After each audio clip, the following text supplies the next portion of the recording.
We're not going to be able to be effective as parents and teachers with the LD child unless we understand the critical value of fairness. And before we talk about it, we have to take a little bit of a backtrack, talk about the work of a gentleman named Lawrence Kohlberg.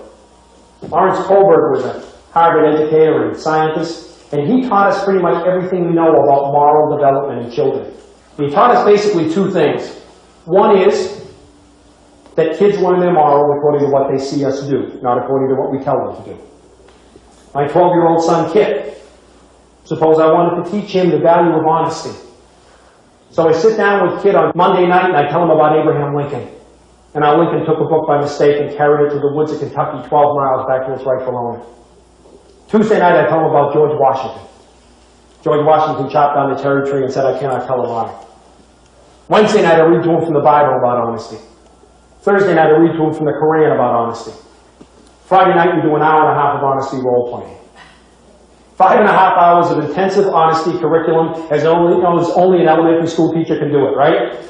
We have film strips, we take a field trip to the Honesty Museum, to the basement of the Watergate building in Washington. 5.5 hours of intensive honesty curriculum, and then on Saturday night I take Christian to the movies. Kit and I get up to the booth to buy the tickets, and I bend over and whisper into his 12-year-old ear, tell a man you're 10. Tell him you're 10. Understand, Kit learned more about honesty in that 5-second exchange at the theater than he did in 5.5 hours of lecture. Because kids learn their morals according to what they see, not according to what we tell them to do. And the second thing Kohlberg taught us is that morals do indeed develop. We've got to keep that in mind as we talk about the critical moral value of fairness. Because as I speak to parents and teachers all over this country, I see classrooms and families being run based on the adult's concept of honesty, the adult's concept of truth, the adult's concept of liberty, patriotism, religion, and yet those same families and classrooms are being run based on the child's concept of fairness. What I'd like you to do when the session is over tonight is go home, go up into your attic, pull down your old philosophy books from high school or college, or even take out a Webster's dictionary and look up the definition of fairness. Fairness does not mean that everyone gets the same. Fairness actually means that everyone gets what he or she needs. And yet still, I'll deal with teachers where I'll say to a teacher, Jody's going to be in your class next semester, teacher, and she's a wonderful kid, very bright kid. She's going to do very well in your math class. But she's got a learning disability, and it's called a far-point copying problem, and she can't copy off the blackboard. So here's what I'd like you to do. When you put problems on the blackboard for everyone to copy, I'd like you to write up an extra set for Jody and give that to Jody. And if that doesn't work, you don't have time for that, Lee's pretty quick. Maybe Lee could write up 2 sets and then hand one across to Jody, or even put a piece of carbon paper on the Lee's sheet so when she writes up one set of problems as an extra one automatically to give to Jody. I'd like you to do that, please. Invariably, the teacher will say, I can't do that. And I say, why not? There's a lot of answers I'll accept. I'll accept because I don't know how. I'll accept because I don't have time. I'll accept because I don't believe in mainstreaming. I'll accept because I don't like Jody.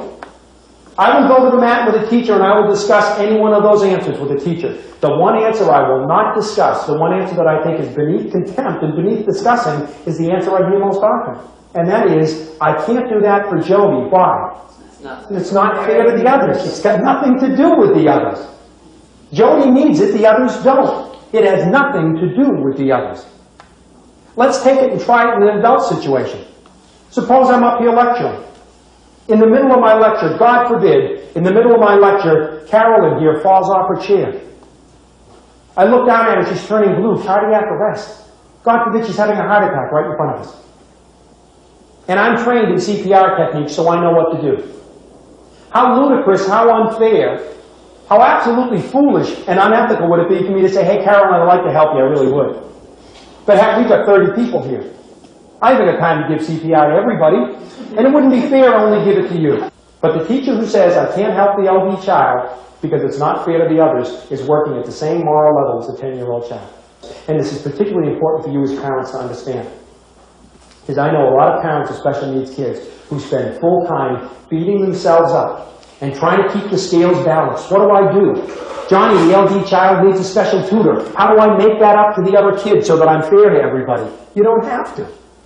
As long as you can look in the eyes of the siblings and say, honey, if it was you, I'd be doing the same thing. Fairness does not mean that everyone gets the same. Fairness means that everyone gets what he or she needs. And we're not going to be able to work successfully with a child, mainstream child, learning disabled child in the mainstream classroom until teachers and parents begin to understand that in order to be fair, we've got to treat them differently.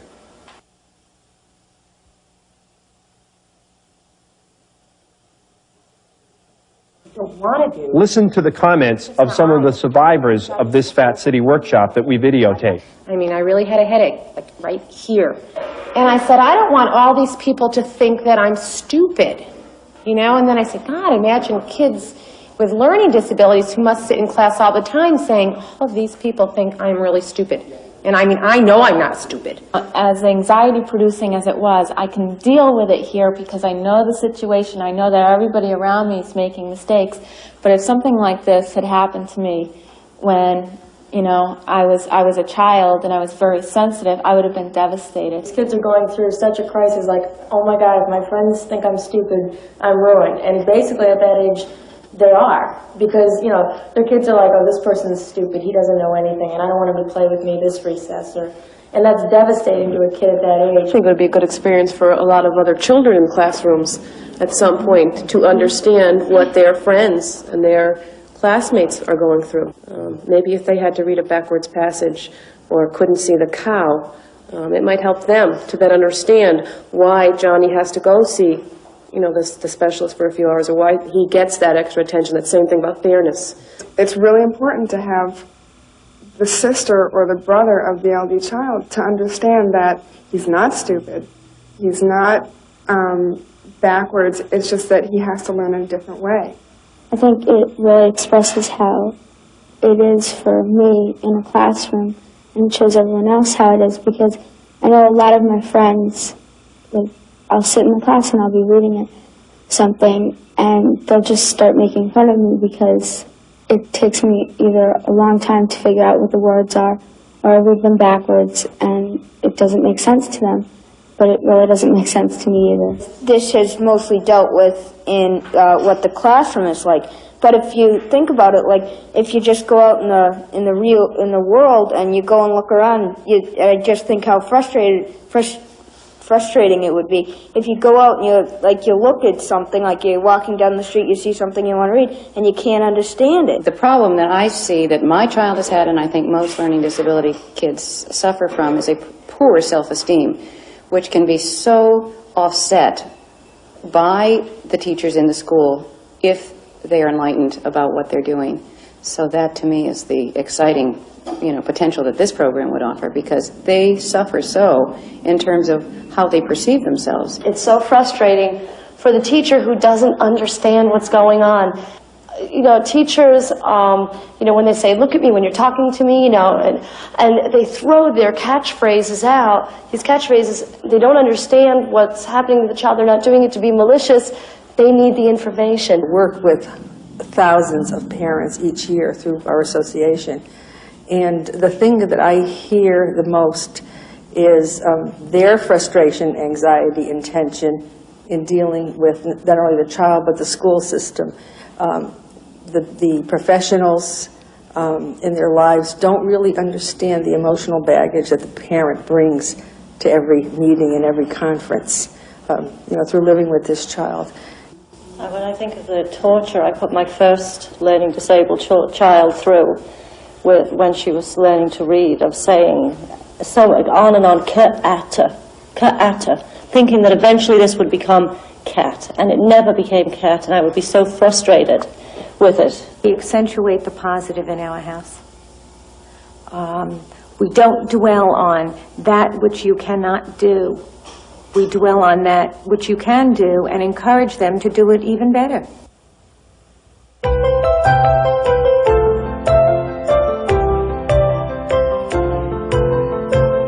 Eartha Carroll, come in, please. Well, Nancy's better than I am. I can't think. Did you write this to be funny? You're picking on me. Come on, Nancy, quickly. Everybody's waiting. I can't read it.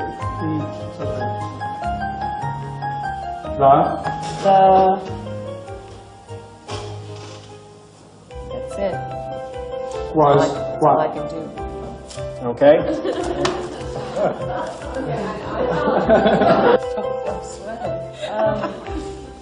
I got it. Hold on a second. There were 3 letters in the word, Carol. How difficult can this be?